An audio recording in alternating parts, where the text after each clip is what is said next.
Stoke-on-Trent is provided with 3 Tesla Superchargers. One of them on the M6 northbound at Keele services with 8 V2 150 kilowatt chargers.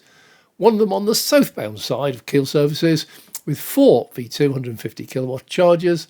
But for locals, that meant going onto the motorway every time they wanted to charge. So, over a year ago, a new supercharger opened that meant locals could now avoid the motorway altogether.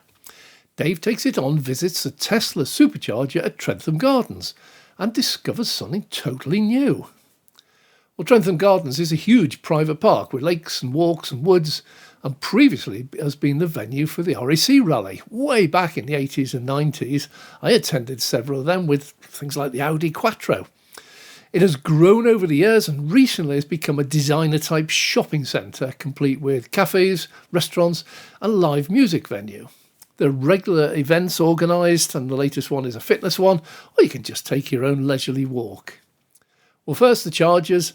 This is a Tesla-only site at present, and previously had 8 V3 250 kilowatt chargers. Now these are powerful chargers with no power sharing, so all but the base models can get blistering speeds up to 250 kilowatts.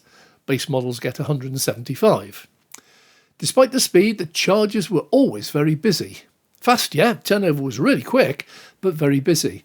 So I was delighted to find that additional chargers have now been installed, and even more surprised to discover these are the brand new V4 chargers. Also 250 kilowatt, although that statement is totally misleading. There was no point Tesla launching a new charger to replace the V3 unless it did or offered something different, and here, different means future-proof. The V4 charger launched on the 27th of August in Tottenham, followed incredibly closely by Cornwall services. And it is different in almost every respect you could imagine. First, the appearance. Tesla has changed totally.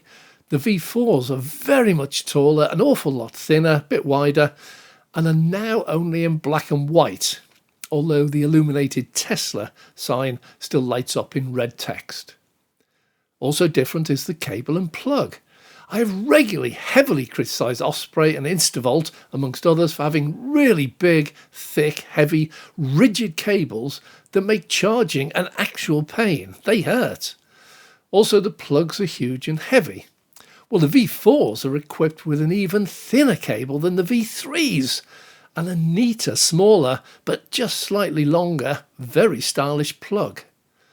The huge change is the length of the cable. Well, all Teslas have the charging socket at the left rear, all of them, even the soon-to-be-launched Cybertruck. So all previous Tesla chargers were located at the left rear and had really short cables. So that was easy for Teslas, but as they open up superchargers to non-Tesla cars, the short length produces real problems to cars that locate their sockets elsewhere, leading to cars parking in one bay, but then having to use the next bay's cable and plug, effectively blocking 2 bays. Very popular in busy times. The new cable is almost twice as long from first look, so it eliminates this issue. It should be able to reach all plugs no matter where the manufacturers hide them. You just decide whether to drive in forwards or in reverse. I will be launching a new video dedicated to the new V4 chargers. Now I've tried one, diving a lot deeper into the tech inside very soon. They are stunning inside. Don't miss that one. If you'd like to subscribe, you can then be notified when that's released. Well, for now, just know they are 400 volt, 250 kilowatt chargers with CCS2 plug and a long cable.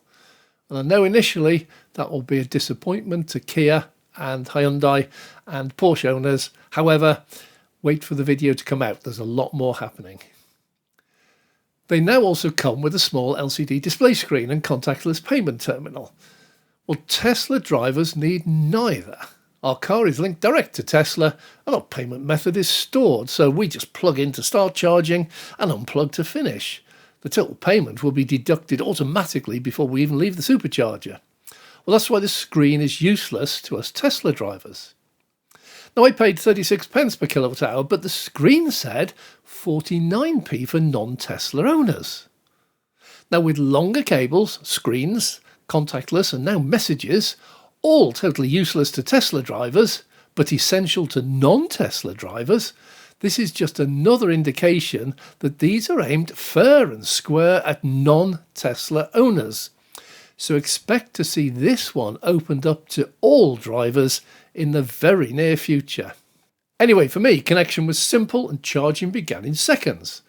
I watched progress in my app. Now for me, there's no benefit to using these over any of the other Tesla chargers, as my older Tesla Model S is limited to 150 kilowatt DC charging. Even the old V2 provided that. Nor are they of any immediate benefit to Tesla drivers, as even the Model S Plaid has charging capped at 250 kilowatts, so the V3s were perfect for them. Well, having plugged in, I went on a walkabout, and the shopping village is indeed huge and noticeably modern looking and clean. Plenty of shops, huge variety, cafes, numerous toilets dotted about, everything spotlessly clean.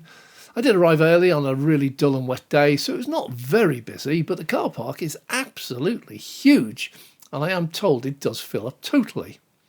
I was stopped by security while filming. I actually like this. It shows they have an interest in the place. Well, the guard who stopped me was well clued up, really helpful once he knew I was there to charge and film for my channel.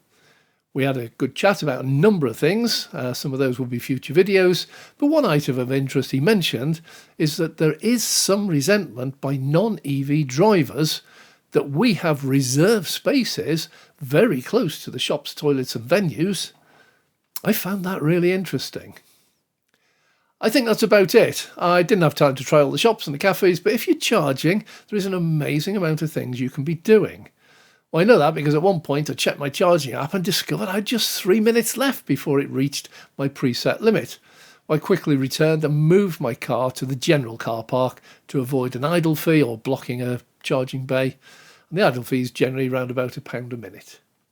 Well, thanks for watching. I hope you enjoyed this video. If you haven't already done so, please subscribe and click the bell icon and leave a comment. It makes a huge difference to a small channel like mine. Also, have a look at our Patreon pages where you can support the channel financially to help me with the cost of all the driving and charging I'm doing. It hurts me to charge even at 36p when my home is 11p. I'm Dave.